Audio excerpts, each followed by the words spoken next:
wherever you are across the world.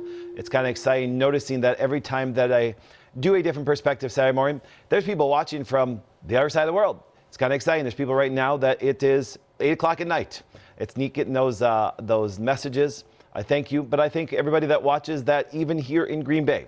I appreciate all you guys consistently tuning in, and let me share a perspective with you that I believe is actually changing so many lives.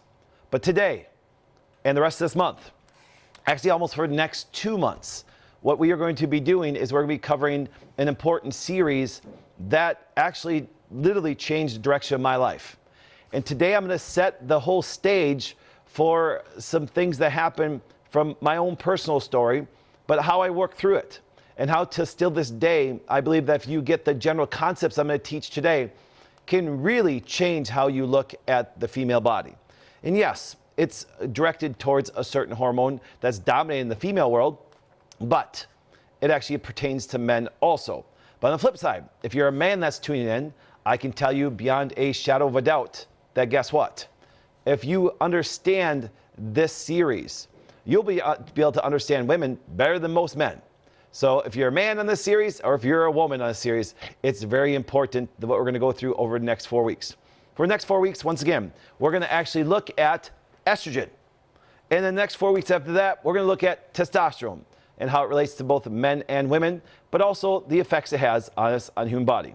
So a couple things I want to go over before we start is today's kind of a special day because we have, today we're going to announce later this afternoon the winner of who gets to come and spend a weekend with the Flynns when it comes to the women's event.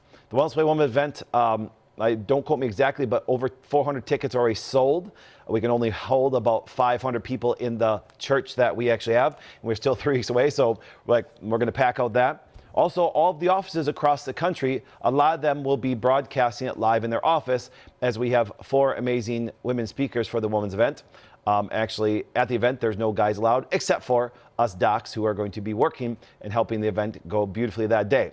So make sure to get for that. But tonight, I'm going to pop on live on my page and kind of announce and draw the winner of the event that people get to come in on Friday. If you live on the other side of the world, we're going to fly you in to come and stay at our house Friday, Saturday, and Sunday. And it's kind of nice. You're going to actually enjoy the whole festivities, live life with me and Christy and the kids, just like one of my docs did this past week. Actually, we had 2 docs in this week, one from Jacksonville, one from Texas. So it'll be kind of great. We're going to do that. Plus also, at the end of this broadcast, I'm going to give you the website of our new Wellness Way Academy. It's going to be kind of exciting. That launches today also, that we are putting an academy out there to teach any individual that wants to know the details in the core and how we practice as a Wellness Way. So we put together, a bunch of us and our team put together an amazing, amazing academy to train people so they can spread this message and care all over the world. It's kind of exciting. Yeah, some great things are happening. But I want to say this before we get into estrogens. I can honestly tell you, everything I just explained came from such a wonderful group of people. There's nothing you can accomplish in this world without other great people. I know a lot of people give me a lot of attention because I'm always teaching and doing things that way. But don't forget, as you know, in the studio alone, there's guys and ladies here that actually make this happen in the first place. So remember that there's amazing people behind the scenes that nobody sees. And I want to thank all you guys. But I also want to thank you guys. I want to thank you guys for also liking and sharing for me, because our message is getting out there. Our broadcasts are reaching millions of people, and that's because of you. So I want to say thank you not only to these wonderful people in the Wellness Way all over the country, from our doctors to all the staff and all the offices, but also to you guys consistently sharing and actually sharing our information in the perspective that started with me as a teenager. But the thing I'm going to share today about estrogen is actually something that happened when I was 24 years old. And we're going to go through it because, ladies, I want you to pay particular attention. And I'm hoping that my perspective on this will help you walk through, that will make your life a ton better, 10 times better. All right. Now, why do I say that? Because there is a condition that women suffer from that if this thing is off, it's one of the most feared things by women today. And that's called breast cancer. Estrogen is probably one of the biggest contributors to breast cancer. It's not the only thing, it's just the dominant thing that contributes to estrogen. So if this is not understood properly, guess what happens? There's going to be a lot of sick women out there. Wait, think about it. It's not understood well. It's not. Look at all the sick women we have. Breast cancer is an all-time high, and it continues to get higher every year. 2019 stats were staggering how much breast cancer has increased over the last 20 years. 2019 wasn't any better. It was actually worse. And the greatest thing that is happening is this. There's a big misunderstanding about it that way. And I have a totally different perspective based on not only my experience clinically, but also experience that affected my wife dramatically. And it changed her life. And it's why we have 4 beautiful girls today. So let's go through this. So what's the different perspective? What is the thing about estrogen that is so misunderstood? Well, let's do this. What I want to do, and you can still do this, you can actually jump on any kind of search engine that way and just type in estrogen. So what I did is I took one of the most popular ones. Now, this is not what I did 20 years ago, almost 20 years ago. I didn't jump on this website, but it's a very popular one today. But what I did 20 years ago, and I did search these things out or read journals about it, this is basically everything that was said, and that's the thing. I'm not joking. If you look at what I'm going to teach you and show you what that's posted about estrogens and what they are, guess what happens? It's no different than it was a long time ago. And that's why we still have such a sick population when it comes to this things that people suffer with estrogen problems. So let's just see what estrogen is. So I pulled out the Endocrine Society. Once again, one of the top searches, millions of people go to this website to actually understand it. So let's see what they say. Number 1, what is estrogen? Now, I want to point that out because, once again, we've been conditioned to actually respond with the term estrogen, and we Google search it. Now, what do they list as something as they define it? Well, they define it as this. Estrogen is one of 2 major sex hormones that women have. The other one is progesterone. Estrogen is responsible for female physical features and reproduction. Men also have estrogen, just at smaller amounts. All right, there we go. So this is one of the characteristics that are well defined when it comes to estrogen. Estrogen is one of the major, once again, sex hormones in women. The other is progesterone. So that's why it's the dominant female hormone being estrogen, and it's why it's so searched. But let's see what it does to women. Estrogen helps bring about physical changes that turn girls into women. Agree. This time of life, it's called puberty. These changes include breast growth, pubic hair, menstruation. Estrogen helps control the menstrual cycle. Great. Estrogen also has other functions. Well, once again, Doc, there's nothing that you've said that we don't know already. We're hanging in there. We're going to get there. All right, which I agree. Right now, I know it sounds funny. I believe just this right here is extremely misleading. Now, hang in there with me. Why is it misleading? You say, Doc, there isn't anything that I disagree with, me and you guys disagree with that way, and it's pretty simple. You're right, but it's extremely misleading. Let's keep going. Now, it keeps control of cholesterol. It protects both bone health. It affects brain in women. Totally agree. Bone, skin, hair. Once again, just describing estrogen. Now, here we go. As you scroll down, it's continuous definition, explanation of it that way. But let's just go estrogen right here. The female sex hormone, the one that teenage girls know all too well, is responsible for setting off puberty. Produced primarily in your ovaries. Estrogen regulates the menstrual cycle, maintains pregnancy, and keeps bones strong for women and men too. Watch out, world. So that's how they describe it. Just in this little paragraph right here, and they even estrogen. Okay. Now that's, once again, I believe is one of the most misleading things. How does estrogen work? Well, let's see what it says. The ovaries, which produce a woman's eggs, are the main source of estrogen from the body. Now, right there we go.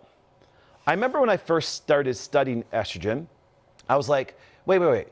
We're so focused on the ovaries for its production, but that's not the whole story. Because just go on to the next sentence. Your adrenal glands, located on top of your kidneys, make small amounts of hormone. So does fat tissue. Estrogen moves out through the body and acts everywhere in your body. So let's just start there. When you look at estrogen itself, if you look at where it's made from 3 major sources of the body. Ovaries by far dominant, but also the adrenals and fat tissue. So that perspective should, right there, change the direction when you look at things. Because I remember women come in with estrogen problems.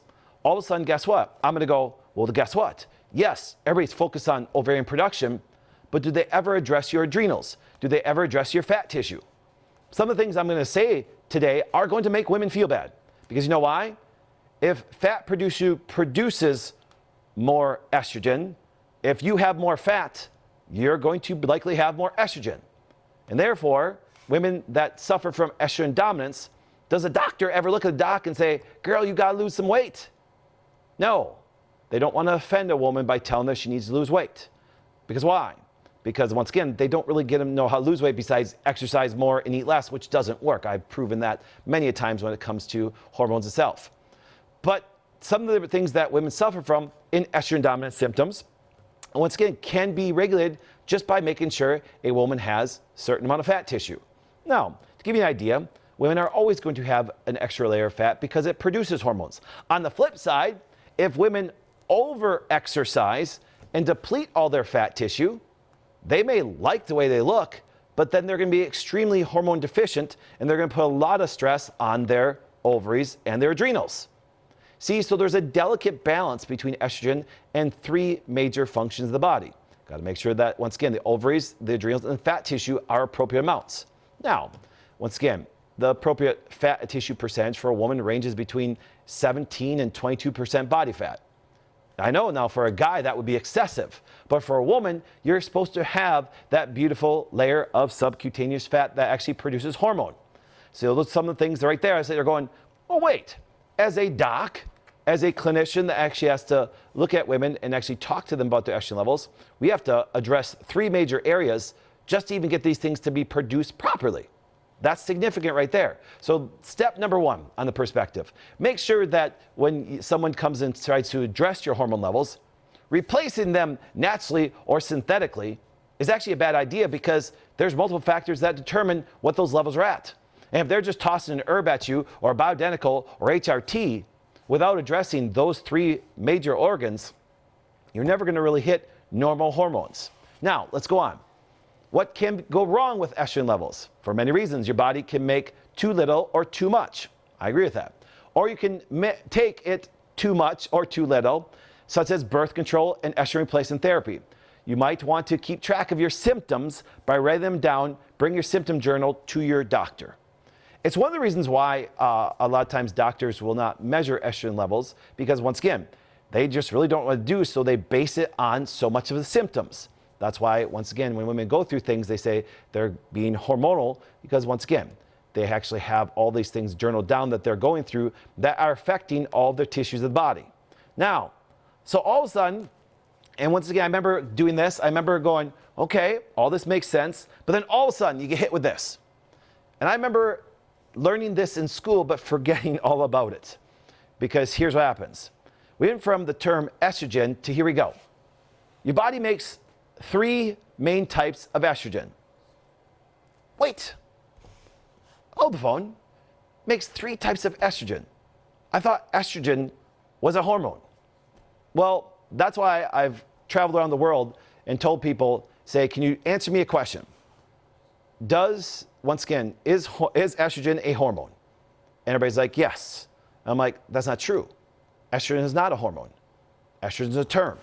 If you look, your body actually makes three main types of estrogen: estradiol, estriol, and estrone. Okay, so right then and hold right there, I'm like, oh my goodness, hold the phone. There's something that we are missing here. Estrogen, for example, is this. We just went from 1 to 3 hormones. How'd that happen? And then it hit me. I'm like, here we go. I understand not only, for example, is there multiple areas of the body that it's made, but what happens is this. I have my light bulb moment going, guess what? Estrogen is a general term just like sugar. If you watched my sugar series last month, I said sugar is a general term like estrogen. Meaning what? Estrogen is not a hormone. Estrogen is just a term representing some other hormones. That's it. If you just knew that alone, that would dramatically change your life. Now, why? Because imagine this. This was some of the things that happened when I was actually young and met my wife. She actually had estrogen dominant problems. Well, guess what? when I started to look at the labs that the doctors had, guess what? The major cyclic hormone is estradiol. Okay, now let me go back here. See, the main, and that's why it's listed as E2, the most common type of hormone for women in childbearing age. So the major estrogen that most women get measured between the ages of puberty until the menopausal is estradiol. It's E2. I'm going to define those. But here's what I want you to think about this way. So when I actually went to my wife's labs, when I went to any woman's labs, the majority of times they measured one hormone. But that makes no clinical sense, because if this light bulb moment going, estrogen is a general term like sugar, then guess what? You have to, if you're going to measure, you're going to test the primary hormones that a woman has to get a bigger picture. Because once again, even though estradiol, E2, is the major cyclic hormone, E3 and E1, estrone and estradiol, are still produced by the body, and they still have a clinical effect. So one of the things that I realized very young, before I was even a doc, was the fact that the testing that they were doing for women to get a perspective on their body was incomplete. Let me say it again. The perspective when it came to testing in women in childbearing ages, or even menopausal, or even as a young lady, little girl, their testing was incomplete because they didn't actually know what to do with it, so they actually stuck towards the one major estrogen that women actually had during those years. So you'll notice that most women get estrone tested if they're menopause. Most women, if they're in cyclic years, get estradiol measured if they're in childbearing years. Barely ever, I can honestly tell you, barely ever do I ever see estradiol ever measured. Okay? Now why? Because once again, they're produced by the body, and if you're not measuring them, the testing is incomplete. So if all you can get from right away today is the fact that when you look at the testing that they currently still do today, I'm flabbergasted by the amount of labs that come in still to this office this day. And I still look at thousands of labs per month, thousands and thousands, that they will go, and women will be going through breast cancer, estrogen dominant things that way. And if they're in childbearing years, if they're in puberty, guess what happens? They actually have estradiol measured. And I'm looking at going, how can they have a complete picture? Because all of these hormones actually are produced and actually affect the body clinically from all tissues. That's why they're called the three major estrogens. So I started to go, okay, let's go a little bit more deeper in there, and let's go back to the example and the description they did before. So I said, okay, we have multiple estrogens that they're measured, but the main source that they're produced from is actually the ovaries. So I started to go, I got to dig in to the female anatomy. I have to dig in going, okay, let's if the majority of it is produced by the ovaries, I want to study the uterus at a high level to see how it's made and how it comes about. So what I'm going to do is, no joke, I decided over the next 4 weeks is to take you into a deep dive into estrogens. Okay, because you're going to hear me now say estrogens. Please do me a favor. Do not say that estrogen is a hormone. And I kind of, if I were to flip back to the original description of it, they talk about the two main hormones, estrogen and progesterone, is very misleading. It isn't two major hormones. Actually, there's a significant amount of estrogens that actually your body makes, and progesterone may have a counteractive balance in some of them, but estrogen is not a hormone. That's why I told you, I said on that first page, it's very misleading. So what I'm going to do is this, is I'm going to take you through the whole female anatomy over the course of this 4 weeks, including the breast tissue, and show you what happens. Today, we're going to focus on the uterus, because if you understand the ovarian production of estrogens, it will help you figure out more of them. And I'm going to show you how I came to the conclusion of going, oh my goodness, when you test, you need to test this way. Otherwise, your testing of women is significantly incomplete. And last thing we want to do, when this hormone dominates women's lives, we don't want to have an incomplete picture on it. Let me give you my example that I use all the time. Have you ever sat around watching TV one day, and all of a sudden you watch a preview to a movie and go, hey honey, that movie looks pretty good, why don't we go see it? Well, what you did is you got a snapshot, you got an incomplete picture of the movie and made a whole judgment on it. And then you go to the movie and you walk out and look at your spouse and go, man, that movie sucked. Well, why did it suck? Because they gave you a short idea of the hormone, of the movie, and then you saw it in its totality and was like, wow, it was very different than I thought it would be. When you test just estradiol or estrogen on a woman, that's such it's like trying to judge the whole movie based on a little bit of a clip.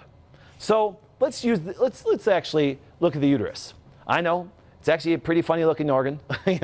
It's like, now as you can see what happens is we have the ovaries, we have the uterus.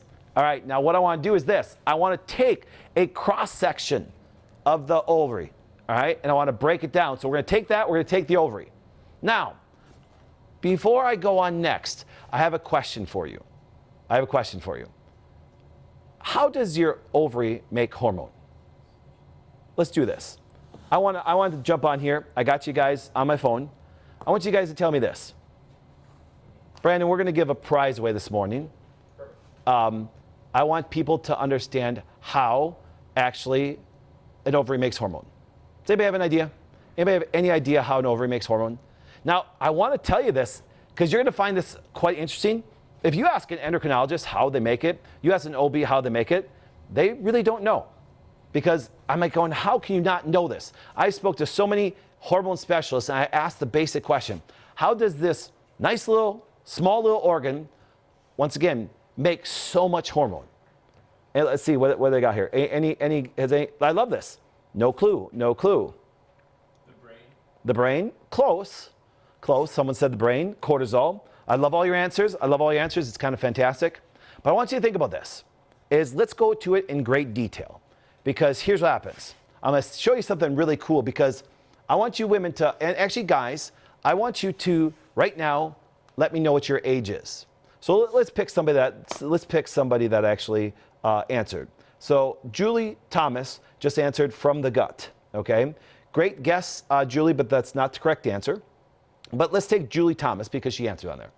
If we were to ask somebody's age, Julie, what's your age? Okay, and so if you guys want to post your age, do me a favor. Because I want you guys to tell me how old you are. Because people say, Doc, well, you're 45 years old. That's actually not true. I'm not 45 years old. Now look at Jason in back. Jason's been with us. Jason, how long have you been with us now? Like 2 months. 2 months, okay? And he's watched this and it's kind of made him have a different perspective. But people say, Doc, but you were born on 1974, August 15th. You're gonna be 46 this year. I know. What happens is my birth date is 45 years old, but I am not 45 years old. What do I mean? Now look at Uriah looks around the camera going, Doc, where are you going with this? Hang in there with me, okay? This is the coolest thing, and it just fascinated me when I figured this out, and it's as he says, basic anatomy. Well, inside that ovary is a bunch of follicles. They're called primordial. They're primary follicles that develop and grow, okay? And I think Martha actually had that right. They're follicle development. Well, wait. I have 4 daughters, okay? Now you say your daughters are 16, 13, 10, and 6. That's not true. Let me give you an example.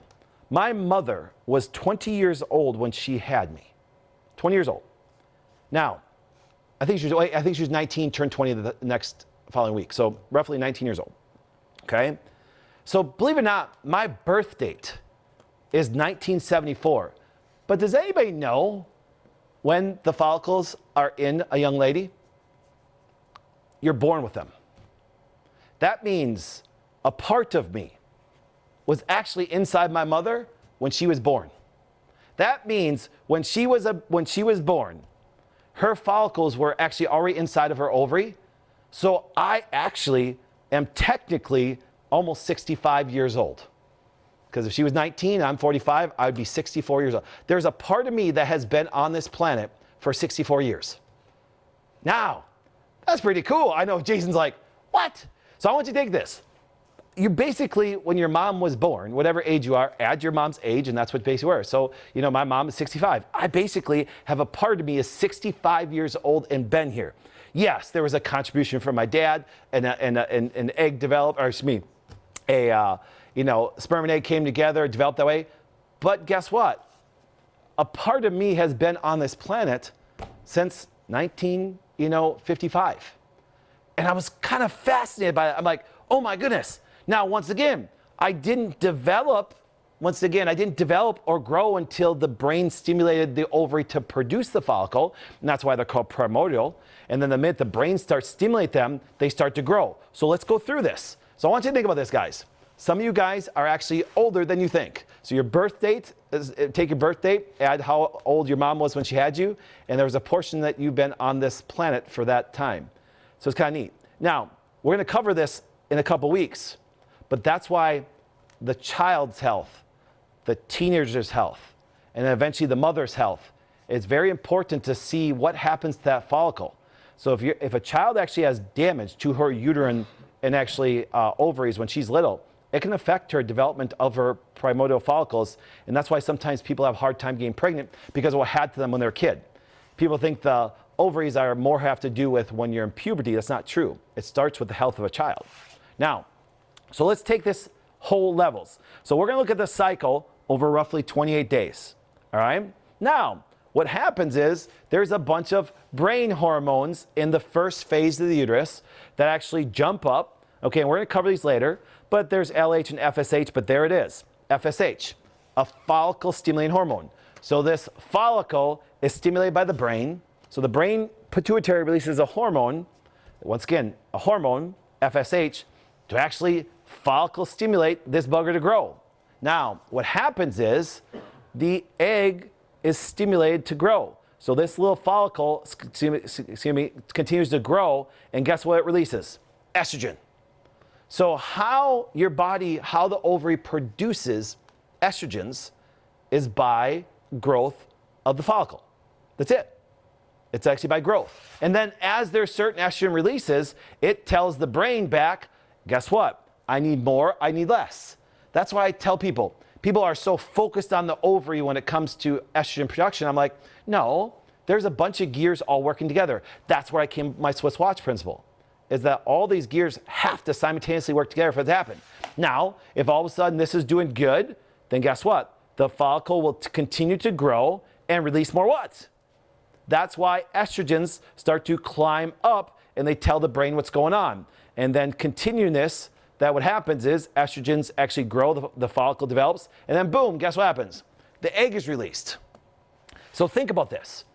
If there's not a stimulation from the brain, the ovary won't help develop this follicle, and therefore there'll be no growth of it, and then there's no egg release. People say, Doc, I don't release an egg. Well, then guess what? There is some disruption from FSH to the ovary and its growth and development of the follicle. That one of the reasons why you don't actually develop an egg, and we got to figure it out. If you think about it this way, Clomid and everything is just trying to stimulate this process. And sometimes they overstimulate it, and then somebody ends up with twins and triplets.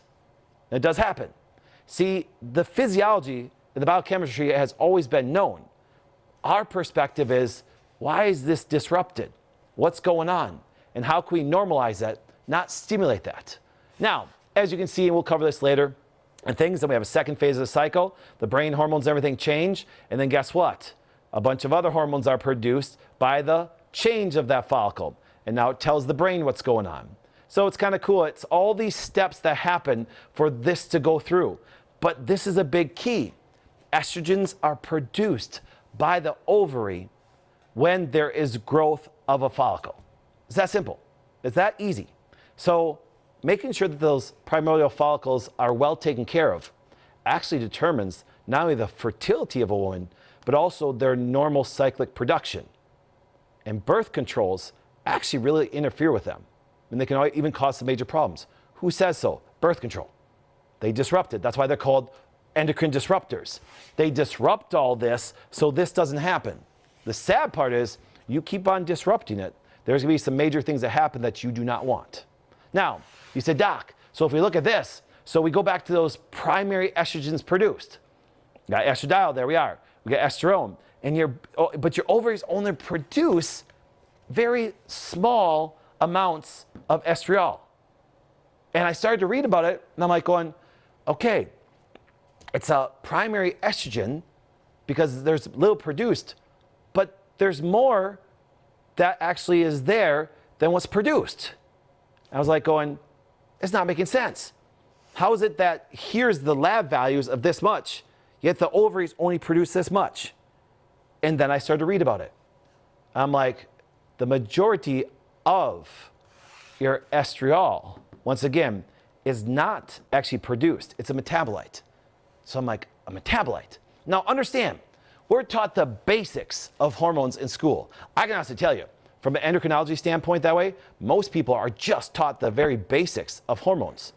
And I'm like going, and I was going, if you look at the lab values, I was going, man, they're not matching up. But then I dug deeper, and I started to read research from the 1990s because it was the 90s when I started researching this. And all of a sudden I pulled up some articles.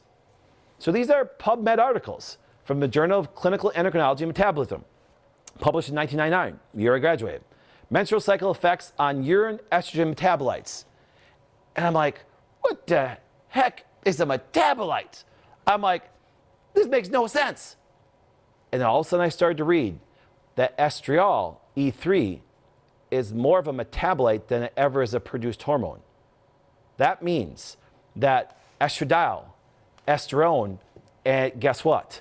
Will now go to different parts of the body and convert into more of a metabolic form called estriol. And I'm like, oh my goodness, where does that happen?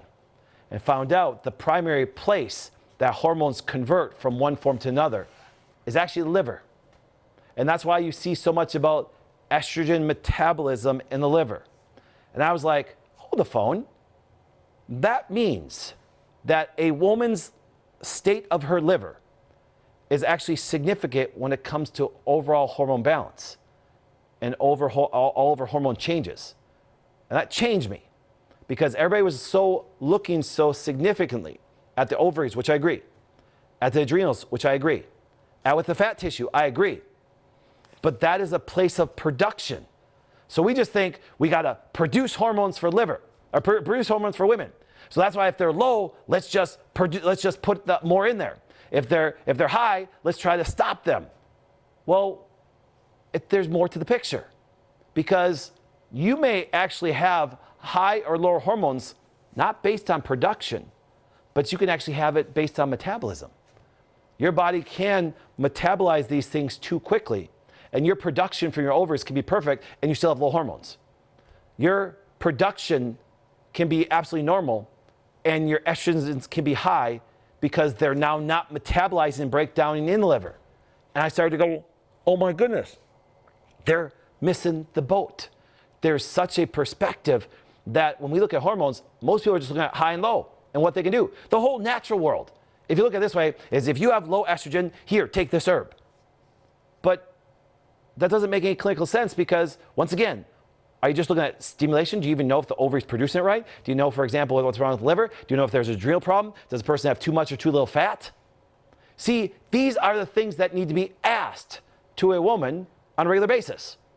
And then the cool thing is I said, whoa, wait, but how do we test for these things? Because you know me, I want women to journal and tell me what they're going through. But then I'm like going, forget about that, we need to test. But then my world was totally rocked because I started to look at metabolism testing and I found out that yes, today we're only talking about E1 estrone, E2 estriol, and E3 estriol. But then I found labs and I said, listen, not only is there E1, E2, and E3, but there is a whole slew of hormones that they call estrogens that we were never taught about, that nobody ever knew about, that clinicians still to this day, when I actually ask not only endocrinologists, OBs, lay public, everybody, how many estrogens do we have? And I can never get an answer. And they're like, estrogens. And then when you do talk to somebody, well, E1, E2, E3. I said, what about E4? They're like, E4? Yeah. It's kind of funny because E4 actually is produced when a woman's pregnant. It comes from the placenta. E3, that is actually produced in a very small amount, take a guess on this, increases 1,000-fold when you're pregnant. That's why when docs are saying, well, don't really need to measure hormones because pregnant, because estrogen actually isn't that important. Since when they say that? And that hormone that increases 1,000% when they're pregnant. It's actually important for the development of the uterus that way. So I was kind of blown away going, oh my goodness. Not only if you just measured E1, E2, E3 from the 3 major estrogens, if you didn't measure all of the rest of them, your testing was so incomplete. It was crazy. It was absolutely crazy. Now, this is one of the earlier labs. I don't use this lab anymore, but this is one of the earliest labs that I ever tested when it came to estrogen metabolites. And I was totally blown away because this woman was extremely sick, had major breast problems, and all they wanted to do was block her estrogens, aromatase her estrogens, and didn't realize the reason why her estrogens were actually bad was because she was missing one pathway in her liver that actually allowed her estrogens to convert and be dumped in her GI tract and then be urinated out. Think about that. One pathway. What's a pathway? A pathway is an enzymatic process to convert something fat soluble to water soluble. Your body does that for toxins. Your body does that for fat. It does it for hormones. It does for everything it's trying to rid from the body. One pathway. So they were going through so much medical treatment, chemotherapy, radiation, put this woman through hell. It would come back. And no joke, I decided to have a complete picture of her health, of her estrogens. And I found one pathway. Yes, one pathway. Now, there was multiple things disrupting it, but one pathway. We started to restore that pathway, and guess what happened? Her breast went back to normal. She never had to go through chemotherapy again. She never had to go through radiation again. From one pathway, and here I'm in my mid-20s. I'm in my mid-20s. And I'm like, hold the phone. I've got something great I need to share to everybody. And boy, was it rejected by everybody. I'm like, but it's so basic. Now, what was that one pathway that this woman was suffering with? It was a liver pathway, and you guys can look this stuff up. The cytochrome P453A4, okay? It's part of the liver that not only metabolizes a certain estrogens, not all of them. Let me say it again, not all of them. Let me say that again, not all of them. See, that's the major science and actually biochemistry and pathways that I've been obsessed with my whole career. Because I'm going, each pathway is actually dramatically different. Let me give you another one.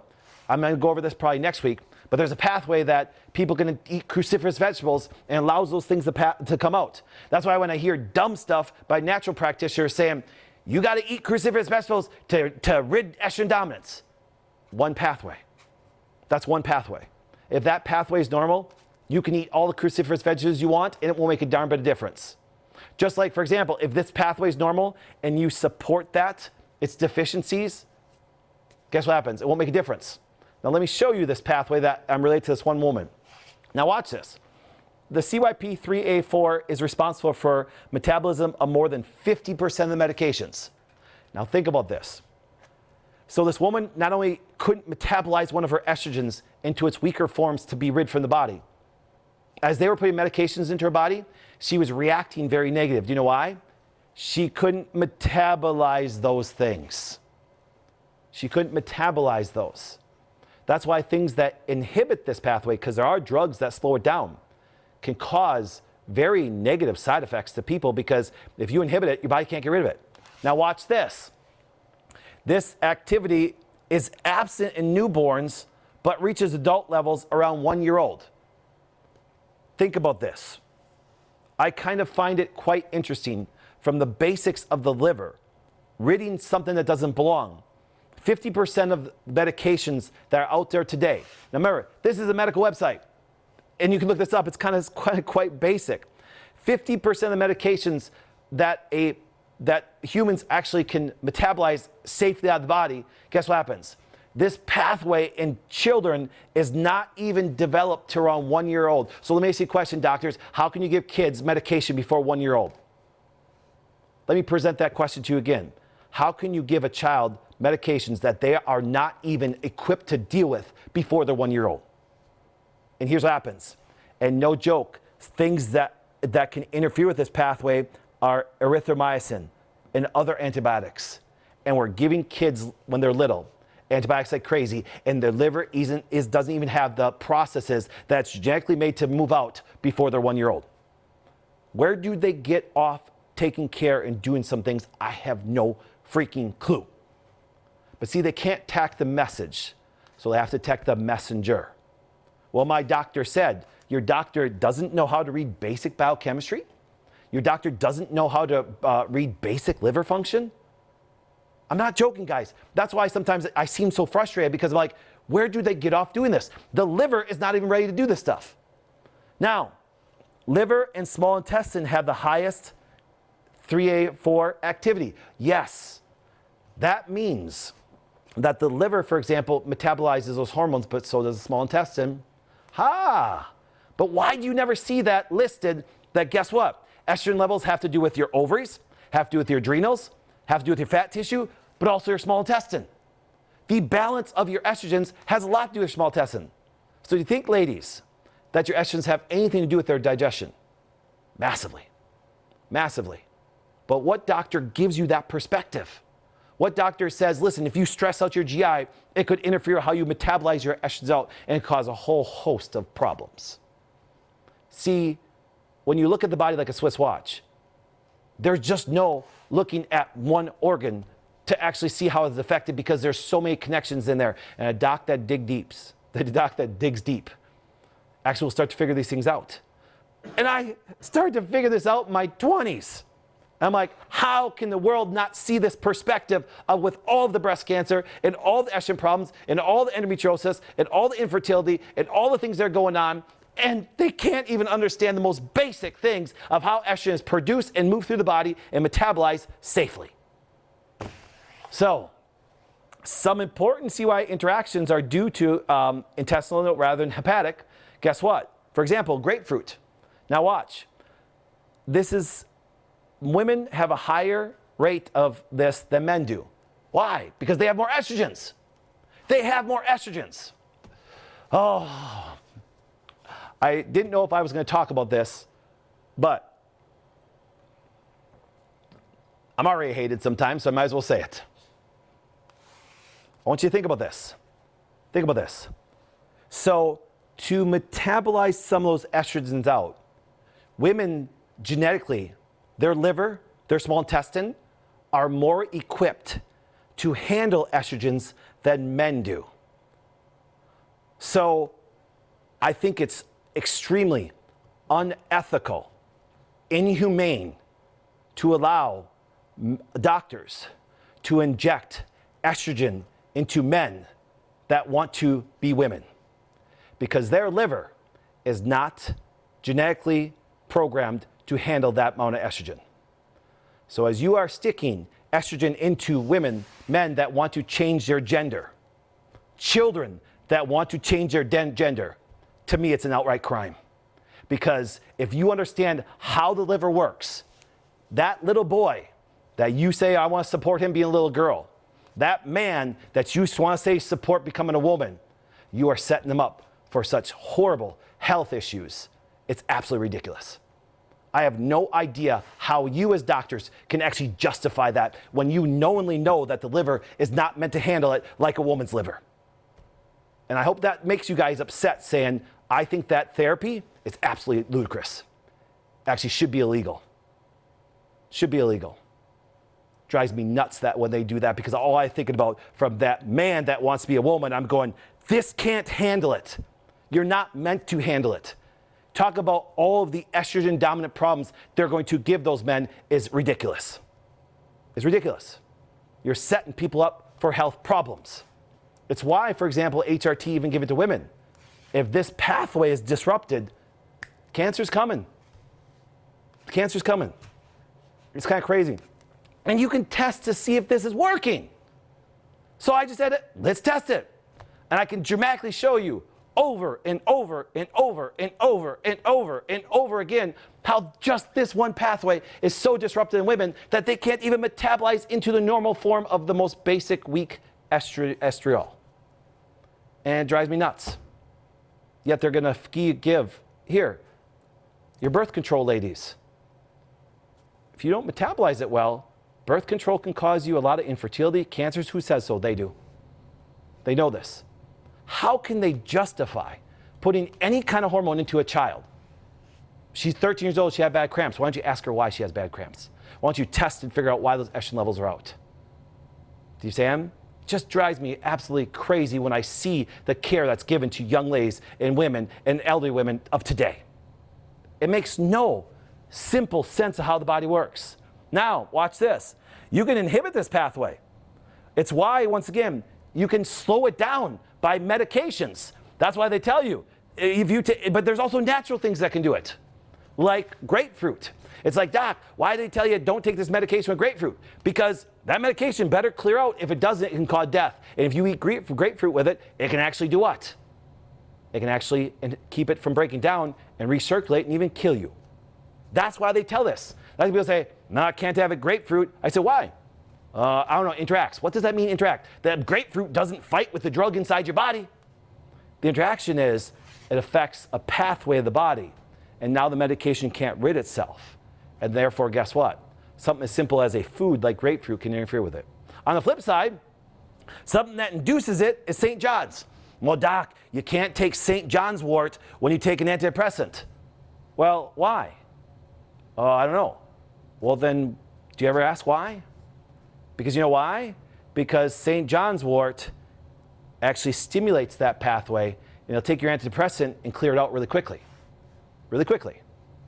See, it's one of the reasons why sometimes when our Wellness Way doctors are putting people through certain liver things, we may use St. John's and people are like, I don't have any depression. It has nothing to do with the depression. Yes, St. John's can actually metabolize in the liver and actually help serotonin methylate and things like that. But what happens is we're helping some of the pathways that we may have found deficient after testing you that you may need it. Do you understand that, guys? That you can test for these things. It's not like what we do is special. I know it sounds funny, I just said that, didn't it? No, what I'm saying is we have such a different perspective that the way we look at it, we test these things because our perspective goes, if these pathways are off, I don't care if your estrogens show low or high, we got to figure out why. And that doesn't exist in the world today. There's not one endocrinologist, there's not one OB, there's not one doc I have ever met in history. Heck, most natural docs have no clue when it comes to this stuff. They're just throwing herbs and supplements and things at people like crazy and never figuring out all the pathways that make such a great difference. Now, doc, is this new stuff? No. Guess what? I pulled up a PubMed article from 1975 when I was one year after my birth date. 21 years after I was inside. And you get my joke. And my mom was 20, okay? 1975, when I was birth date, 1 year old. They even were studying this thing going, conversion, metabolism of androgens, of estrogens in cirrhosis of the liver. That's why if you ever notice, once again, when you drink alcohol, there can be a major change in the liver and it throws off hormones. That's why you notice that when you people have liver damage, hepatitis, cirrhosis, non-alcoholic fatty liver disease. It is a major disruptor of your hormones. Major. And women are dramatically more affected than men. Do you know why? Because our major hormone is not estrogens, it's testosterone. And 95 to 97% of our testosterone is produced directly by our testicles and used. A small amount by our liver, by our adrenals. That's why hormones are a little bit easier for us guys. That's why I've always said the intensity and complexity of a woman's body is fascinating.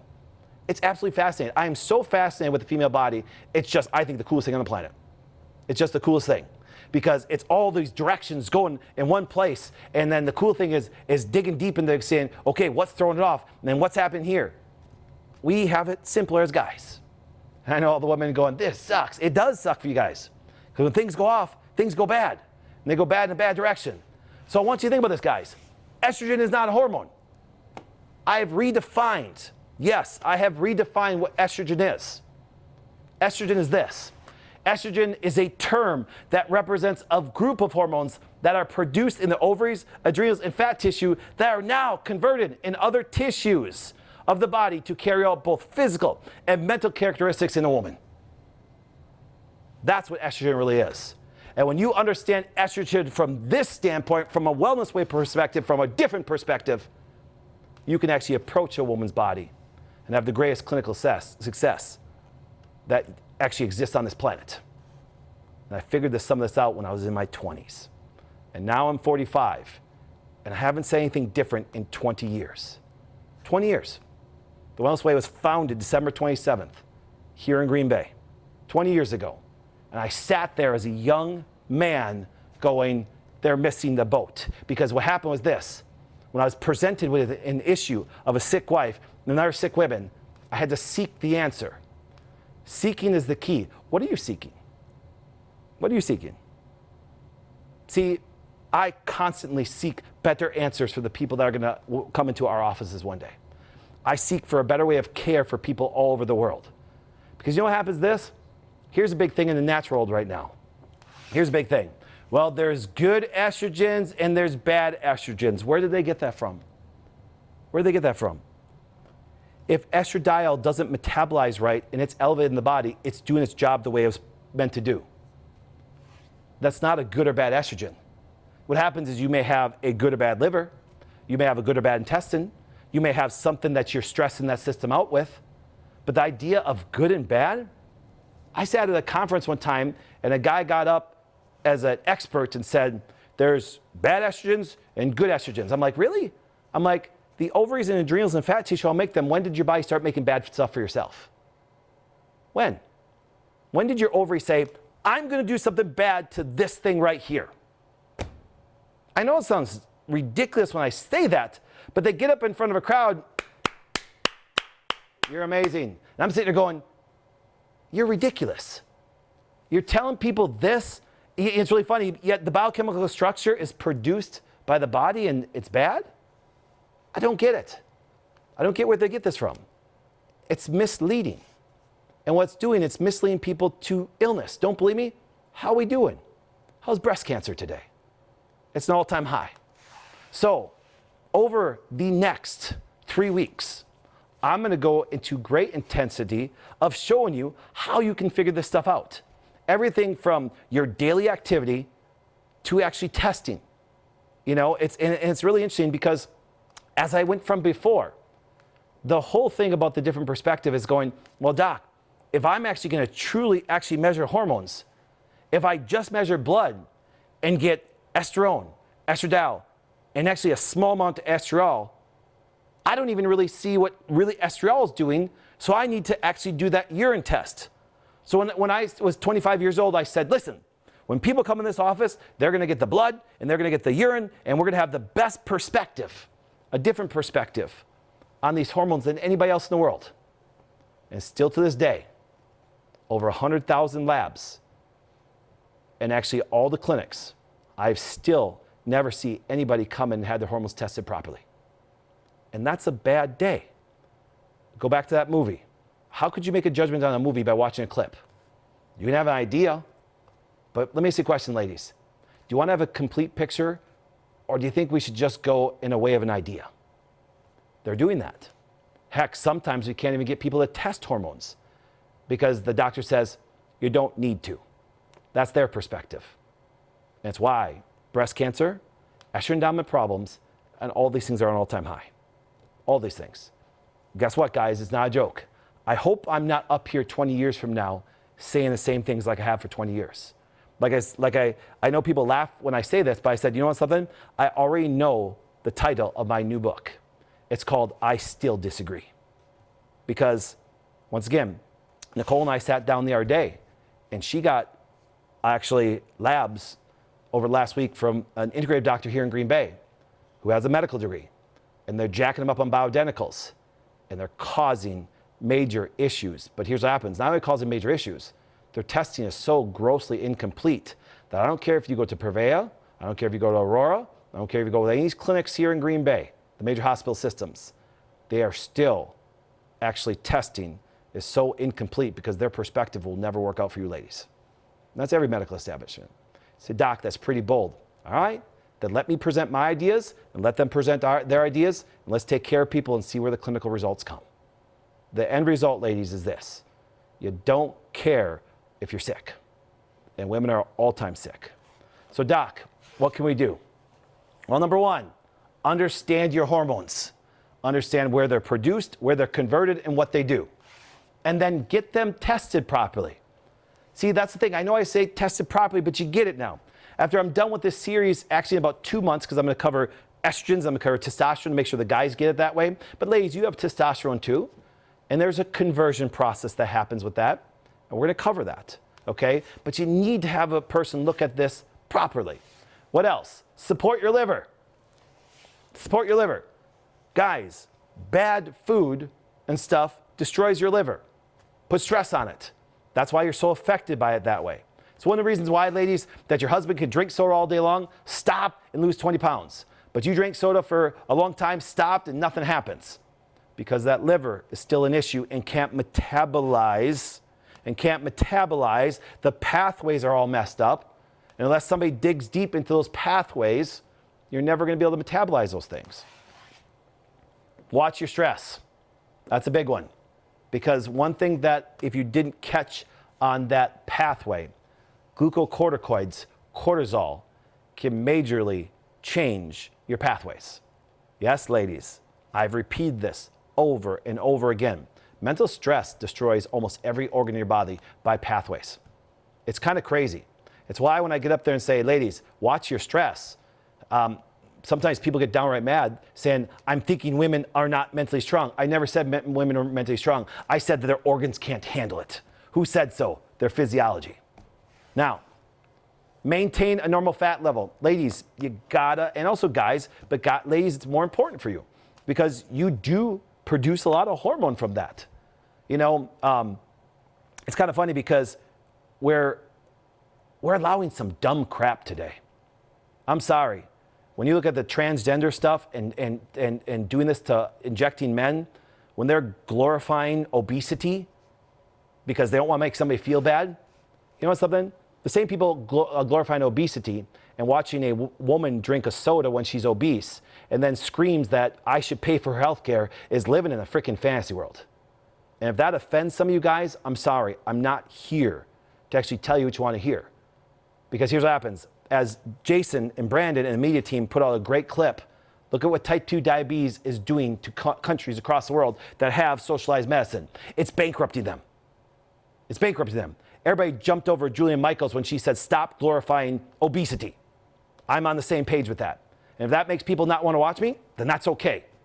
Because we're here to change people's lives. We're here to move people in a different direction. We're here to give them a different perspective. And the perspective that's out there on hormones and all these things is ridiculous.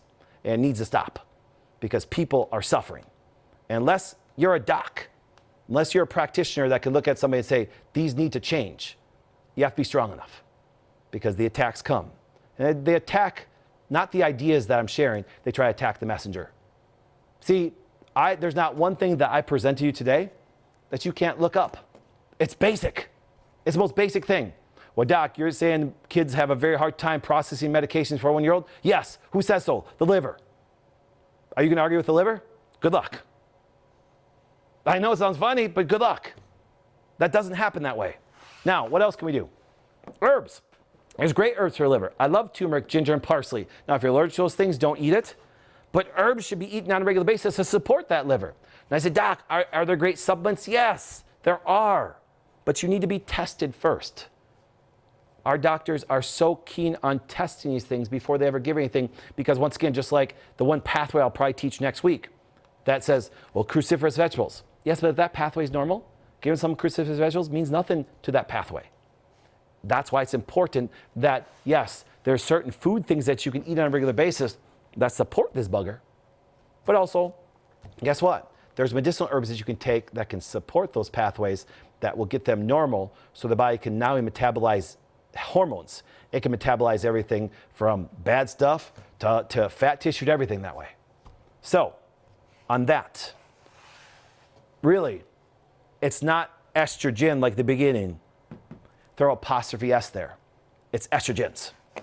Estrogens, once again, as I redefine them, it's just a general term. Estrogens are what you ladies and gentlemen have. Yes, guys, you have it. We'll cover a little bit about you guys one day, but we'll cover a lot of you guys when it comes to testosterone, then we'll cover women also on testosterone, just a little bit different. But I need you guys to do me a favor. I know this has been very important to me, but I really need you to stop listening. Don't listen to me, seek. It's been one thing that I've taught my daughters and everybody significantly. You need to seek what you want to find out. And I'm hoping that the information I give you actually helps you on your journey. I'm never going to try to sell you anything. I'm never going to actually try to lead you in a direction that isn't beneficial for you. I'm always going to give you information that you can go, and then disprove what I said. Disprove what I said. But see, I'm always going to be speaking biochemistry, immunology, anatomy, everything like that. So if you actually study this, it'll make clinical sense. It'll just be emotionally hard because you've been listening to so many people, but you need to start learning. Because once you do, you'll think differently. And when you think differently, you have a different perspective. And that's what we do. A different perspective means so much to me every Saturday because I can share some ideas with you that will get you to think differently, and then you take different actions. And we need different actions. Now, with that being said, like I said at the end here, I'm going to talk about the Wellness Way Academy. For you guys that are interested, I was blown away how many people want to be part of the Wellness Way Academy. If you go to the wellnesswayacademy.com, that is our website. Once again, I'm creating an academy for people that want to offer this kind of care all over the world. And so it's kind of cool. But it's a select group. As you can see from the start, it says first name, last name, email, city, suite, and phone number. And then it says click call me. Because we are just like a Wellness Way affiliate. If you go on our website right now, thewellnessway.com, and you see those affiliates on there, they were handpicked. You're right. Our team and myself handpicked them to be Wellness Ways. We don't accept every office to be a Wellness Way. We do not. This is not a business to me. This is actually a life-changing movement. And I only want the best trained, intense doctors in here. But here's what happens, just like our Wellness Way Academy. There's practitioners people that can go do things and consult like this all over the world. So I decided with our team and all of our great team put all this together that we're going to create an academy to teach you guys to do this stuff all over the world. And yes, it's a 1-year course and it's intense. It's basically you're signing up for a 1-year academy that's going to give you intense training that way. So if you're interested, go to that. Actually, and the thing is this, you don't pay anything or do anything right now because you have to be interviewed. And you'll actually go through by one of our docs that are going to talk to you and see if you're a right fit for the academy. Not everybody will be accepted. I mean that sincerely. But just understand that go on there, thewellnesswayacademy.com, and join us if you believe that you are a life changer out there. Because we are going to continue to produce not only great offices, but great people all over the world to change lives. Because it has to change. Me and Dr. Thomas Hemgren actually are going over to Ireland and Sweden to speak overseas, and it's kind of cool, but think of it this way. Even though their health care is paid for over there, they're just as sick. Something has to change. The perspective does. So on that point, tune in tonight because I'm going to do the drawing of the person that wins the weekend with the Flynns for the Wellness Way Women's event. If you don't have your tickets for the Wellness Way Women's event, there's only less than 100 left. You better get on it now because once they're sold, the church only allows us so many people in the door. And so we can't overfill it. But go get your ticket now. You can get that on the women's event. Brandon, what's the website of that one? Do we know? Summit.thewellnessway.com. We'll put a link in there. You're right, I'll put a link in there. And what happens is go get your tickets. It's a local event. And if you are at a Wellness Way in your area, ask them if they will be broadcasting the event because a lot of offices across the world are actually broadcasting it to see these 4 amazing ladies speak. So anyways, on that note, I will see a bunch of you guys later tonight when I get on to see who's going to win the wonderful weekend with the Flynns. God bless everybody. My name is Dr. Patrick Flynn, and thank you for watching today's A Different Perspective.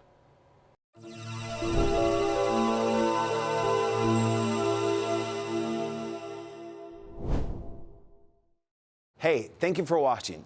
Make sure to subscribe to this channel so you don't miss a single video or live stream. Also, share this video with a friend. Once again, thank you for watching.